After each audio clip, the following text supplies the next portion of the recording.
Hello friends, આજે આપણે કાઠિયાવાડી સ્ટાઇલથી મસ્ત લસલસતું તુરિયાનું શાક બનાવીશું. જેમને પણ તુરિયાનું શાક નથી ભાવતું ને એમને પણ ભાવતું થઈ જાય ને એટલું સરસ ટેસ્ટી આ શાક બને છે. એકદમ સિમ્પલ રીતે શાક બનાવીશું ને તો પણ બહુ જ સરસ બનશે. આ શાકને તમે ભાખરી, રોટલા કે પછી સાદી ખીચડી સાથે પણ સર્વ કરશો ને તો પણ ખાવાની મજા પડી જાય ને તેવું શાક તૈયાર થશે. તો આ શાક બનાવવા અહીં મેં 250 ગ્રામ તુરિયા લીધા છે. તુરિયાને સરસ ધોઈ લીધા અને તુરિયા પસંદ કરતી વખતે મસ્ત કૂણા હોય ને એવા તુરિયા લેવાના છે, જેથી શાક એકદમ સરસ મીઠું બને. હવે તુરિયાની છાલ કાઢી લઈશું. તો જે એકદમ કડક ભાગ હોય ને એ સાવ કાઢી નાખવાનો, જેથી શાક ઝડપથી ચડી જાય. એ પછી આ રીતે નાના અને પાતળા ટુકડામાં તુરિયાને સમારી લઈશું. તો પાતળા ટુકડા કરીએ ને તો શાક ઝડપથી ચડી જશે અને એકદમ સરસ લસલસતું તૈયાર થશે. તો આવી રીતે મેં બધા જ તુરિયા કટ કરી લીધા છે. હવે શાક વઘારી લઈશું. તો એના માટે કડાઈમાં 2 મોટા પાવડા તેલ લેવાનું છે. તેલ સરસ ગરમ થાય એટલે તેમાં અડધી ચમચી જીરું નાખીશું. જીરું સરસ ખીલે પછી 5 ચમચી હિંગ અને 5 થી 6 લસણની કળીને મેં આ રીતે મોટા ટુકડામાં સમારી લીધું છે એ એડ કરીશું.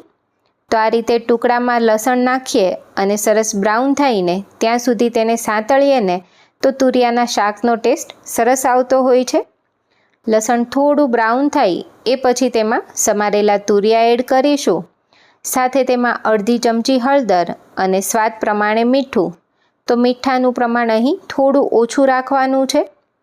હવે બધું જ સરસ મિક્સ કરી લઈશું અને તુરિયાને તેલમાં આ રીતે ખુલ્લા જ 1 મિનિટ સાંતળી લેવાના છે, જેથી તુરિયાનું પાણી છૂટું પડશે અને આ રીતે તુરિયા ચડવાનું શરૂ થાય એ પછી તેને ઢાંકી દઈશું. તો આ રીતે થાળી ઢાંકીને ઉપરથી અડધા ગ્લાસ જેટલું પાણી મૂકીશું અને એ પછી તેને 5 થી 7 મિનિટ ચડવા દેવાનું છે.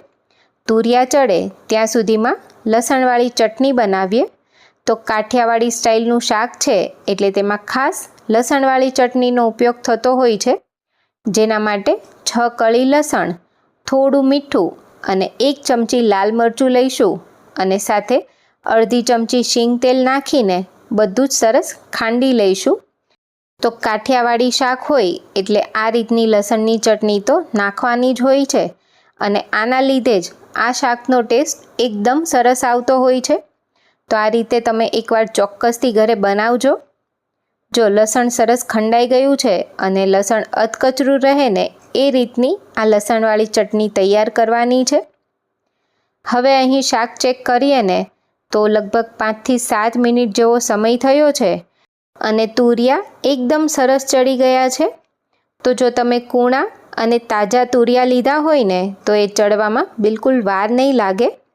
ઘણા લોકો આ શાક કુકરમાં બનાવતા હોય છે, પરંતુ જો આ રીતે કડાઈમાં બનાવો ને તો શાકમાં એકદમ સરસ મીઠાશ આવતી હોય છે.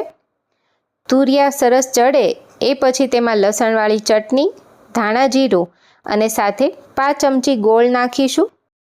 તો જો ઘણીવાર તુરિયા મીઠા ના હોય ને તો થોડા પ્રમાણમાં ગોળ નાખવાથી શાકનો ટેસ્ટ વધારે સરસ આવતો હોય છે.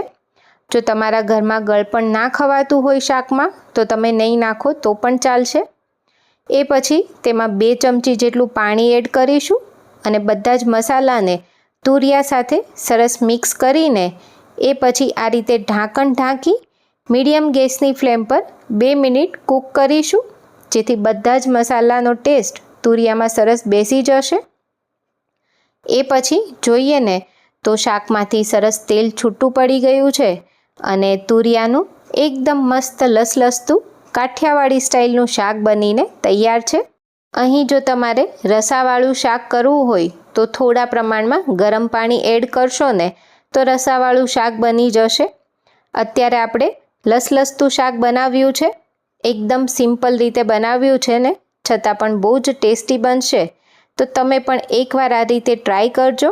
રેસીપી પસંદ આવે તો વિડીયોને લાઈક કરી કમેન્ટમાં જણાવજો અને સાથે ચેનલને સબસ્ક્રાઈબ કરી દેજો.